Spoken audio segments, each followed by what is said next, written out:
Hey, in this video I'm going to go through all of the steps involved in setting up and using the box joint jig. That includes setting it to the right distance from the blade and attaching the guide bar. Now there's a couple of different ways to set up the jig. I'm going to go through the way that I think is the best, and that's to use a 1/4 inch dado blade to make the first cut and to set the guide bar in place. So I put a 1/4 inch dado blade in the saw and I've set the jig so that this side fence here is in line with the edge of this blade. So that makes my first cut a 1/4 inch slot that's right beside the side fence here. Now that sets it up good for 1/4 inch cuts, 3/8 inch cuts, 1/8 inch cuts, all the way up. So the first step is to set the fence so that I can make that first cut.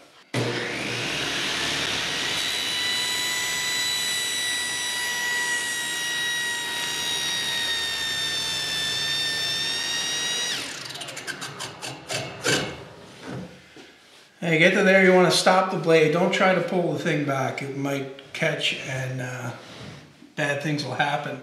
Now that I know the jig is in exactly the right spot, I can get the guide bar in place to attach it to the jig. Now, the guide bar I'm using for this jig is just a piece of maple that I cut to the exact width of my slot here, and it's a little bit thinner than the slot is deep, so I've got some wooden shims here to shim it up. Now with the guide bar in place in the slot, I can position the jig over it, and what I'm going to do to hold it in place is just put a couple of dabs of glue, just small little dabs, doesn't take a lot, and then carefully put the jig in place so that the guide bar is flush with the back of the jig. I'm going to leave this to set for about 20 minutes or so.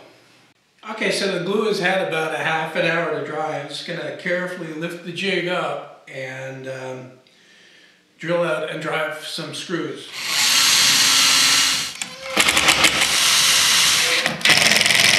And then there's another 1.5 inch screw that goes in the middle. This one goes up through the center support on the jig, so it really holds the bar in tight.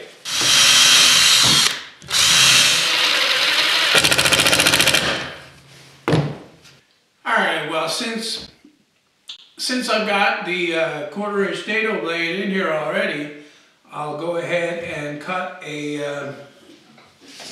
1/4 inch box joint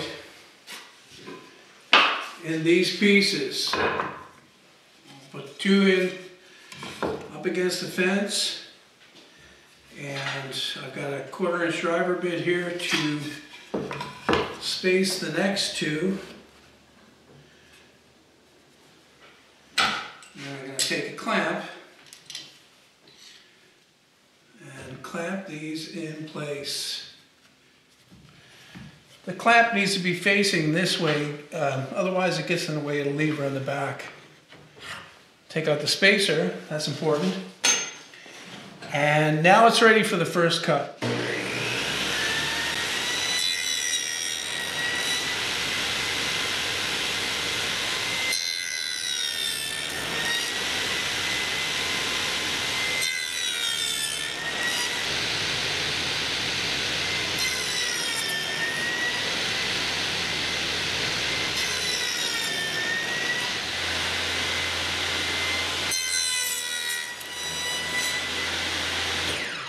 Okay, it's all cut. Now I can take it out of the jig.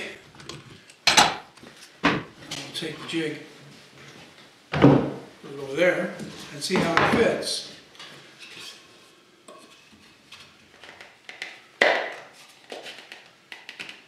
Look at that.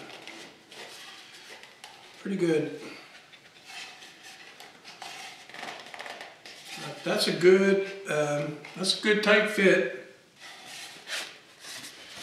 Put them end to end like this and see how tight they are. Okay, that was the 1/4 inch box joint. Now I'm going to do a 1/8 inch box joint. And to do that, I have taken out the dado blade set and I've put in two 8 1/4 inch blades. These are thin kerf blades that are stacked.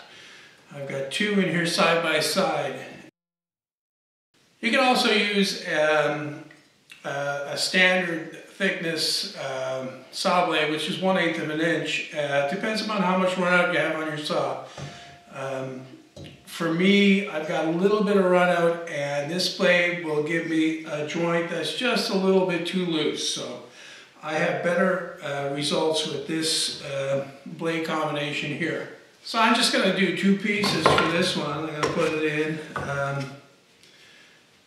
I've got the carriage put back to the start position. I'll put the first piece of stock in, tight against the fence. Next one, I'll just use the wrench for my saw to space it. This board's got a bit of a cup in them. And then I'll clamp it in place.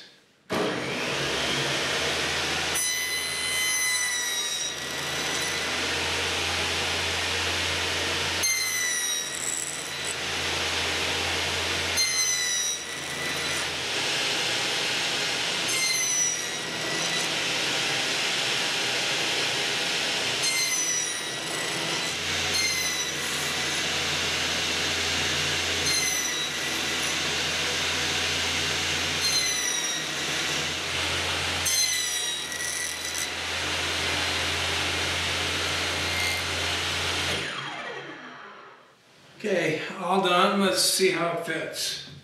Get out of there. Get that. Move the jig out of the way.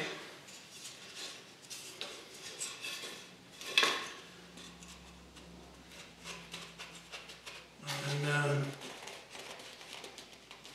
it's going together really well. And really nice, well-fitting box joints, and that's what these blades give me. It's exactly right for this size joint. Okay, well that's it. That's all there is to setting up the box joint jig and cutting box joints with it. Pretty easy, very accurate. Takes no time at all to cut a very precise box joint. The other thing to remember about this is that it can cut box joints that are twice as wide also. The capacity in one pass for this is about 7 1/4 inches. You can double that by turning the piece around, a wider piece. So I hope you enjoyed it, and thanks for watching.